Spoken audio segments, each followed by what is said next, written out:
Bismillahirrahmanirrahim. Assalamualaikum warahmatullahi wabarakatuh. Alhamdulillahi rabbil alamin. Wassalatu wassalamu ala asrafil anbiya'i wal mursalin wa ala alihi wa sahbihi ajma'in. Alhamdulillah, hari ini kita masih diberikan kesempatan oleh Allah Subhanahu wa taala berkumpul dalam keadaan sehat walafiat, dan Allah berikan kita umur yang panjang. Allah berikan kita orang tua di rumah yang lengkap, kemudian kita diberikan keluarga yang di rumah juga ada, kita diberikan harta yang lebih dan segala macam. Alhamdulillah, ini adalah salah satu bentuk nikmat yang Allah berikan kepada kita semua yang terkhususnya ada di rumah. Jadi salah satu nikmat yang paling bagus adalah nikmat iman dan nikmat panjang umur dan nikmat sehat. Jadi alhamdulillah Allah masih berikan kita hal itu. Salawat serta salam tak lupa kita haturkan kepada junjungan kita, suri teladan kita, Nabi Muhammad sallallahu alaihi wasallam. Karena atas berkat perjuangan beliaulah kita bisa merasakan nikmatnya iman, Islam dan ihsan, sehingga kita masih bisa berkumpul pada hari ini dalam keadaan kita orang-orang yang beriman, orang-orang yang mendekatkan dirinya kepada Allah Subhanahu wa taala. Semoga dari asbab corona ini kita bisa ambil pelajaran bahwasanya dengan pelajaran penyakit ini kita bisa mulai dari sekarang untuk belajar mencuci tangan kita, berwudu, menjaga jarak dengan orang lain, ya, dan segala macam. Maka kita ambil daripada hikmahnya dari penyakit ini. Jadi insya Allah sebelum kita memasuki pelajaran, mari kita membaca doa, yaitu membaca membaca basmalah. Ya. Ucapkan Bismillahirrahmanirrahim. Baik, insyaallah. Sebelum itu Ustadz ingin mendengar semangat kalian yang ada di rumah, ya. Jadi kalau Ustadz ucapkan tepuk semangat, maka kalian harus tepuk semangat, ya. Masih ingat tepuk semangat? Jadi jangan karena libur kita beberapa hari, beberapa bulan yang lalu, kemudian kita lupa dengan tepuk semangat. Maka Ustaz mau pengen lihat semangat kalian di rumah. Coba tepuk semangat. Semangat. Yes, Allahu Akbar. Jadi kita harus semangat. Gitu. Jadi walaupun kita dalam keadaan COVID-19, kita juga harus semangat. Baik. Semangatnya ndak loyo. Jadi harus semangat yang proaktif. Semangat yang betul-betul kita bangun, kita langsung semangat dari bangun tidur, walaupun kita dalam keadaan loyo dan segala macam, maka tetap kita harus semangat gitu. Baik.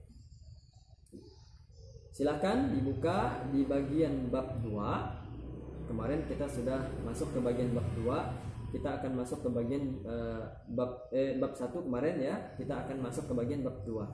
Nah, di bagian bab 2, coba lihat bukunya di rumah, boleh disimak dan bisa kita simak sama-sama, kita akan bahas sama-sama.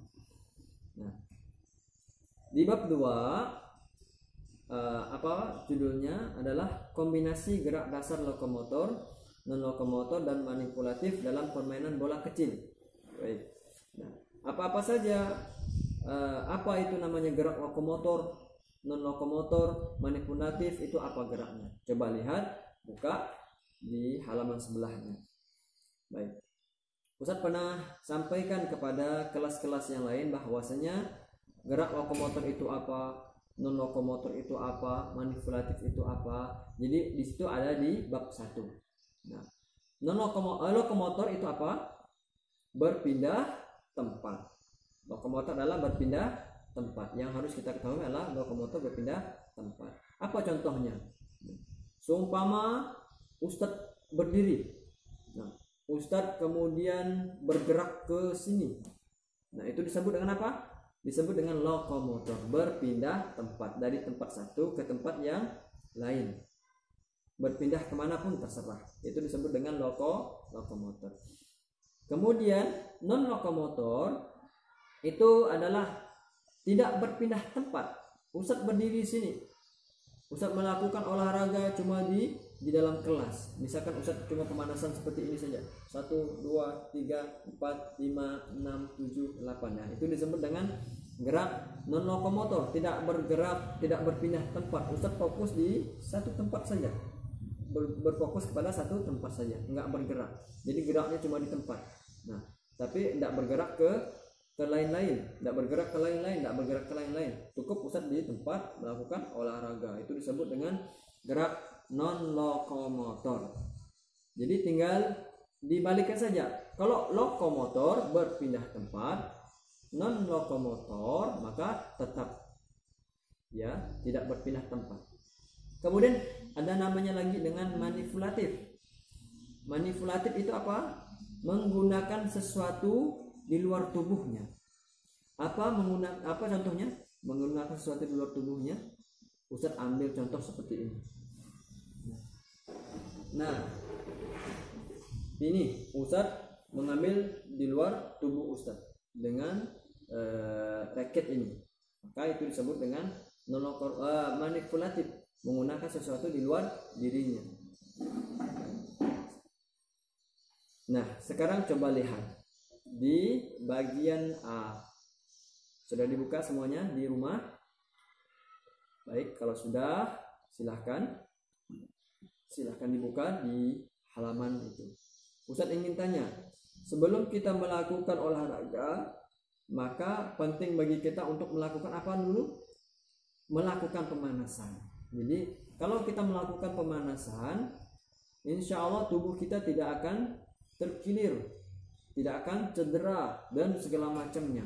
Maka kalau kita olahraga, baik itu kita di rumah, mungkin dari asbab corona ini kita tidak bisa keluar rumah ya, maka penting bagi kita untuk olahraga di rumah saja atau di halaman rumah ya.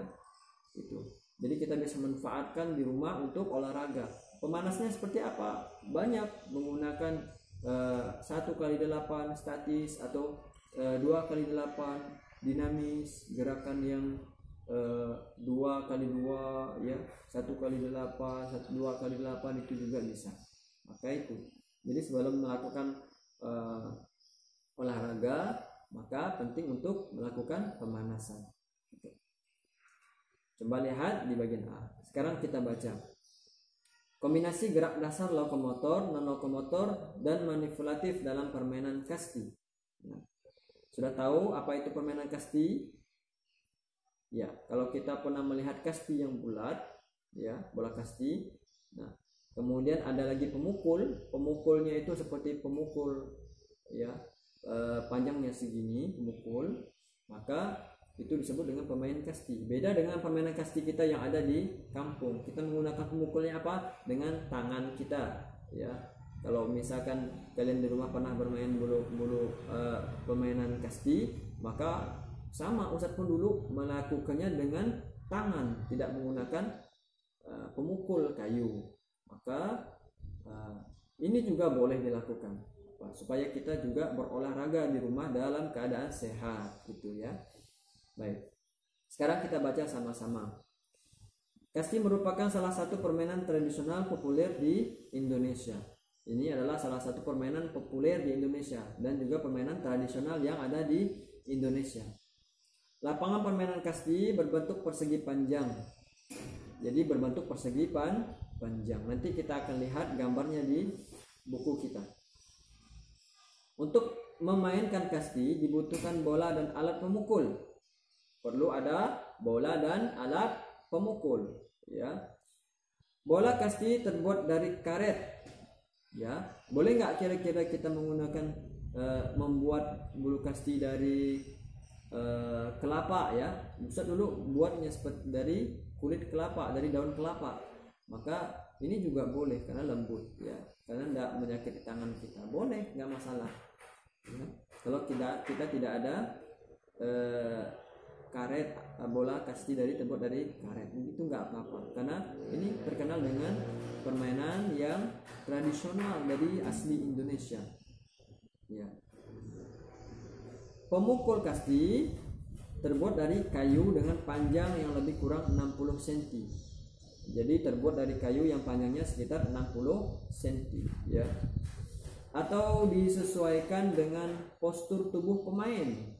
Jadi boleh disesuaikan dengan postur tubuh pemain. Jadi kalau posturnya itu agak rendah, maka sesuaikan pemukulnya. Nggak boleh panjang, maka harus sesuaikan dengan postur tubuhnya. Kalau pemainnya itu tinggi, maka sesuaikan juga. Besar, posturnya besar, tinggi, maka dia juga harus agak besar dan panjang kalau pemukulnya itu.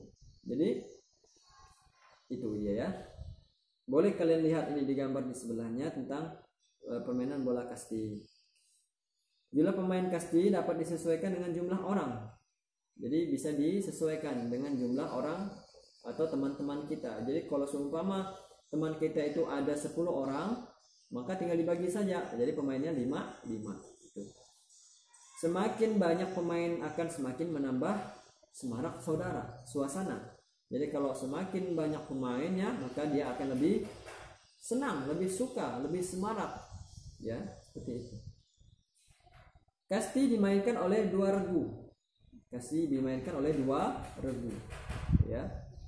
1 regu bertindak sebagai pemukul, 1 orangnya sebagai pemukul, regu yang lainnya bertindak sebagai penjaga.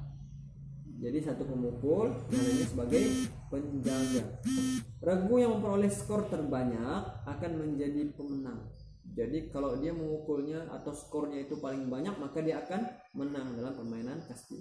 Untuk mendapatkan skor, regu pemukul harus berlari mengitari lapangan setelah memukul bola. Jadi kalau sudah memukul bola, dia harus berkeliling mengitari lapangan, ya. Sementara itu, regu penjaga berusaha untuk menangkap bola dan melempar bola sehingga mengenai badan si pemukul bola. Jadi diusahakan kalau orang yang menangkap bola itu untuk melempar bola kepada pemukul bola, ya. Ya. Pemain kasti perlu menguasai kombinasi gerak lokomotor, non lokomotor dan manipulatif. Jadi yang saya sampaikan ya. Jadi harus bisa melakukan kombinasi. Kombinasi itu apa? Gerak keseluruhan dari gerak berpindah tempat, tidak berpindah tempat, dan menggunakan sesuatu di luar dirinya adalah manipulatif. Kemudian kombinasi tersebut dapat dilakukan dalam satu rangkaian gerak. Kombinasi lokomotor, non lokomotor, manipulatif itu dalam gerakan satu kali saja. Kombinasi gerak dasar lokomotor dan manipulatif dalam permainan kasti. Coba lihat nomor 1. Permainan kasti sangat sering dimainkan oleh semua orang sejak zaman dahulu. Jadi kalau zaman dahulu kalau nggak ada bola terbuat dari karet, maka orang-orang juga buatnya dari daun kelapa, ya, atau yang sejenisnya, atau buat dari daun-daun yang lainnya. Kira-kira boleh nggak Ustaz? Boleh, nggak masalah, selagi itu bisa dimanfaatkan, mengeluarkan keringat kita dan kita akan sehat gitu. Untuk memaksimalkan permainan kasti, seorang pemain perlu menguasai gerak dasar permainan kasti. Dia harus tahu dulu dalam permainan bola kasti. Gerak dasar permainan bola kasti diantaranya teknik melempar bola. Ada namanya teknik melempar bola. Jadi menangkap bola. Kalau sudah dipukul bolanya harus kita tangkap bolanya, ya. Kemudian memukul bola. Jadi pemukulnya juga harus tahu cara memukul bola. Tahu melempar bola, menangkap bola, dan memukul bola. Ada 3 tahapan. Jadi sekarang coba kita lihat yang bagian A, kombinasi gerak mengayun dan melempar bola kasti. Jadi kombinasi gerak mengayun dan melempar bola kasti itu ada beberapa pembahasan, ya, yaitu ada 2 pembahasan. Ada 3 pembahasan. Yang pertama adalah melempar bola menyusur tanah. Jadi melemparnya dengan menyusur tanah juga ada. Seperti itu, ya. Kemudian melempar bola dengan mendatar. Gitu. Kemudian melempar bola melambung. Ya, melempar bola melambung. Melambung ke atas. Ada 3. Dari bawah, mendatar, dan melambung ke atas. Baik, sekarang lihat lagi. Kemudian ada kombinasi gerak dasar lokomotor manipulatif dalam permainan bola kasti. Nah, jadi gerak kombinasi yang dilakukan adalah gerak berpindah tempat dan manipulatif, menggunakan sesuatu di luar dirinya, berpindah tempat. Contohnya apa? Dia memukul bola dan dia lari, itu disebut dengan berpindah tempat. Sedangkan menangkap bola itu disebut dengan apa? Menangkap bola. Bola itu dari luar tubuhnya, disebut dengan apa? Gerak manipulatif, gitu ya. Insyaallah. Nah, insyaallah kalau seumpama kita bisa bertatap muka, kalau seumpamanya asbab corona ini sudah hilang, kita bisa melakukan permainan ini, gitu ya. Kemudian ada lagi yang ketiga adalah kombinasi gerak lokomotor, non lokomotor dan manipulatif, ya, dalam permainan kasti. Contohnya apa? Lokomotor berpindah tempat, ya, setelah dia memukul bola langsung lari bolanya, ya, lari, bolanya ditangkap sama orang, dia langsung lari yang memukul bola itu. Kemudian gerak non lokomotor, tidak berpindah tempat. Contohnya apa? Si pelempar bola, dia tidak bergerak, tapi yang bergerak cuma bolanya saja, itu disebut dengan non lokomotor. Sedangkan manipulatif contohnya apa? Bola atau pemukul. Jadi bola atau pemukul itu adalah manipulatif, menggunakan sesuatu di luar diri. Jadi itu. Jadi kemarin Ustadz juga sudah mengajarkan kepada kelas 6, kelas 5 dan kelas 4 tentang permainan bola kasti. Jadi kemarin kita tidak menggunakan kayu, tapi cukup dengan tangan saja. Karena apa? Takutnya kalau kita menggunakan kayu, maka ini bisa terkena ke teman-teman yang ada di sekelilingnya. Maka yang aman adalah menggunakan tangan kita. Boleh dengan tangan seperti ini pembelajaran, boleh dengan tangan seperti ini digenggam. Jadi permainannya itu kita buat senang di rumahnya, gitu. Jadi olahraga bukan hanya di sekolah saja, tapi di rumah pun kita harus olahraga. Di rumah pun kita juga harus memanfaatkan waktu kosong kita untuk berolahraga supaya sehat. Karena orang yang terkena penyakit corona, karena apa? Karena dia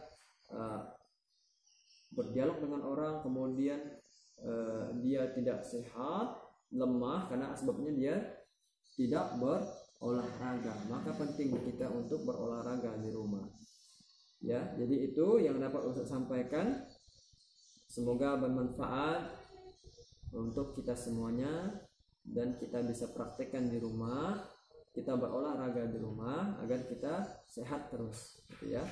Barakallahu fikum. Insyaallah kita akan melakukan pembelajaran selanjutnya dan akan saya sampaikan insyaallah. Kita akhiri dengan doa kifaratul majlis. Subhanakallahumma wa bihamdika asyhadu an la ilaha illa anta astaghfiruka wa atubu ilaik.